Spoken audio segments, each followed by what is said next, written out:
How's it going, guys? Welcome back to the channel. So today we've got another automotive news video, but before we actually get into today's video, I did just want to mention that, again, if you guys haven't heard already, I'm going to be doing my very first giveaway on the channel. I'm going to basically be giving away $100 worth of my merchandise to one subscriber. Once we hit 1,500 subscribers, all you have to do to enter is just subscribe down below to my channel. It's absolutely free. It's not like you already have to purchase any of my merchandise or anything like that.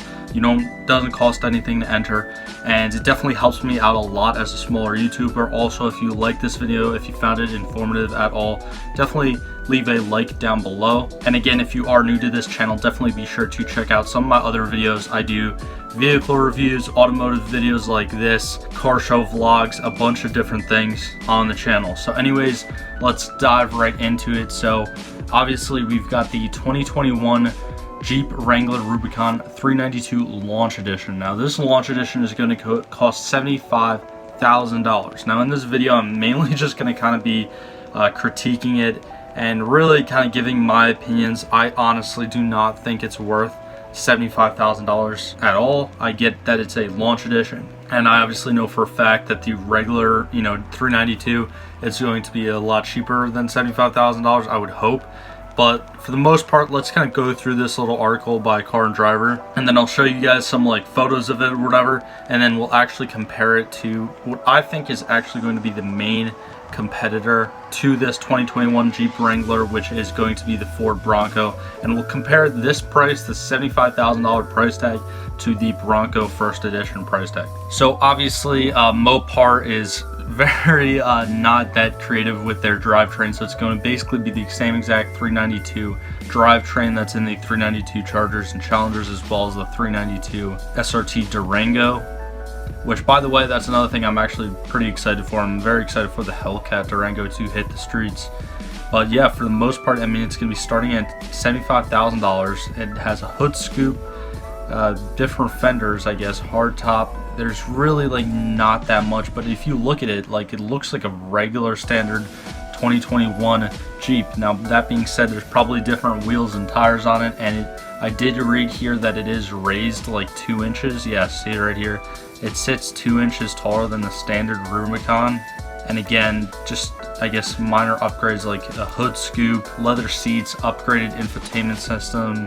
It does have a couple things that are cool, like the half doors, power soft top, or an off-road camera. I'm not entirely sure if those are actually also included with the standard Rubicon, but I would have to assume that if they're mentioning it, this is something that does come with the Launch Edition. So that right there is pretty cool. And I'm also going to be assuming that the Launch Edition is only going to be offered in this blue color, because typically for Launch Editions, whether they're cars, trucks, whatever, they only offer them in one color, because again, it's this special, edition. Now, also, guys, definitely keep in mind, I am critiquing this, Launch Edition pretty harshly, but definitely, I'm very excited for the 392 Wrangler. I think it's an awesome idea. It's definitely not the most creative thing out there, because Mopar is literally just putting Hellcat drivetrains and everything and putting 392 drivetrains and everything. And I'm almost positive that it's going to be the same exact transmission as well. So it's starting to get old now for sure. It's really not some, new ingenious idea that they're doing with this, but I feel like it is definitely going to be a fun vehicle for sure, and a fun vehicle to, go off-roading with. And I think one of the main reasons they're doing this is because the Ford Bronco is coming out this year. Well, it already came out, and Bronco Sports are already actually on the road right now. If you guys remember back to this past summer or this past fall, whenever they announced the 392 Jeep, they actually announced it right after Ford announced the comeback of the Bronco, the relaunch of the Bronco. So that's definitely, at least in my opinion, one very main reason why Mopar is going to be doing this. Now it also says down here, 470 horsepower, 470 foot-pounds of torque. That is in the 392 Chargers and Challengers, as well as the Durango. So you'd have to assume that's pretty much the same exact power that this thing is going to be pushing. Maybe 1 or 2 horsepower different, plus or minus, give and take, the length of the exhaust, or different little factors like that. And this is also pretty interesting too. So it's going to come standard with, I guess, full-time four-wheel drive. I don't think that's going to be one of those things where it's like you can change it from rear-wheel drive to four-wheel drive. It might be, I'm not entirely sure. It doesn't really mention that. And it does look like it's only going to be offered in this 8-speed automatic transmission, which again, I'm pretty sure that's the same exact trans found in the Hellcats. One thing that I guess would be fun about that is it does come with the paddle shifters, and also Jeep is claiming that it's going to be able to do 60 miles per hour in 4.5 seconds and run a quarter mile time in 13 seconds flat. Again, normally when manufacturers claim these type of numbers, realistic, like real world scenarios where not like a professional driver, or not like the best possible outcome, you're probably going to be a couple tenths of a second slower than that, but still 13-second quarter mile in an SUV like that, that's got to be awesome. Now here, this is what I mentioned before. Looks like it's going to be coming with 17-inch B-Lock capable wheels and 33-inch BF Goodrich all-terrain tires. I guess that is only going to be coming with the launch edition. So now going into some of the photos of it, it's like a good looking SUV for sure. I'll leave the link to the article as well as the photo gallery down below in the description.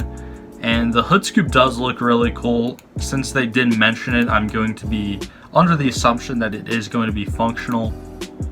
And it's definitely going to be a fun vehicle for sure. I mean, I'm mainly just ripping it just based on the price tag. Like, is it really going to be worth $75,000? It's basically just a regular Jeep that may have some of the premium features with a 392 drivetrain. I mean, you can probably take... I just don't know. I really don't think that this would necessarily be worth it. Now that right there does look really awesome. Got the 392 badge on the side of the hood scoop. Hood scoop right there. Nice big like Rubicon lettering. And I mean, yeah, definitely it looks awesome. And in my opinion, Jeeps are something that, at least the older generations, they are very reliable. But Wranglers have always kind of had that like Jeep Wrangler tax. I just always feel like each generation is a little bit overpriced. Again, that's just my opinion. And then again, they have a cult following, so they can overprice their vehicles because people are still going to buy these things. And me personally, I do think that they're going to sell a lot of these 392 Wranglers. Now, kind of switching over and looking at the 2021 Bronco First Edition, I believe they only made 7,000 of these, and pretty sure, almost certain that these ones are already sold out. So again, $57,000 and only 310 horsepower, EcoBoost V6, twin turbo V6. I mean, I don't know. This is literally like, it comes down to personal preference, honestly, with these SUVs. You can't really say that one's better than the other, because with this one, you get the better fuel economy, I guess better daily drivability.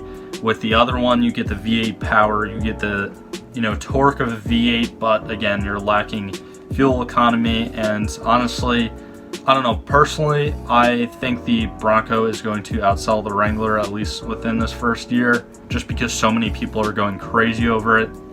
And with all the different trim levels, I just feel like the Ford Bronco and the Ford Bronco Sport offer just a little bit more than the Jeep Wrangler. Again, guys, that is just my opinion. I still think the 392 Wrangler is going to be an awesome off-road SUV. And me personally, I am very excited to see the 392 Wranglers in action when they finally are available to us later on this spring. So again, that's pretty much just going to wrap up today's video. Very short video. I just kind of wanted to talk about that because I honestly found that price tag pretty damn surprising.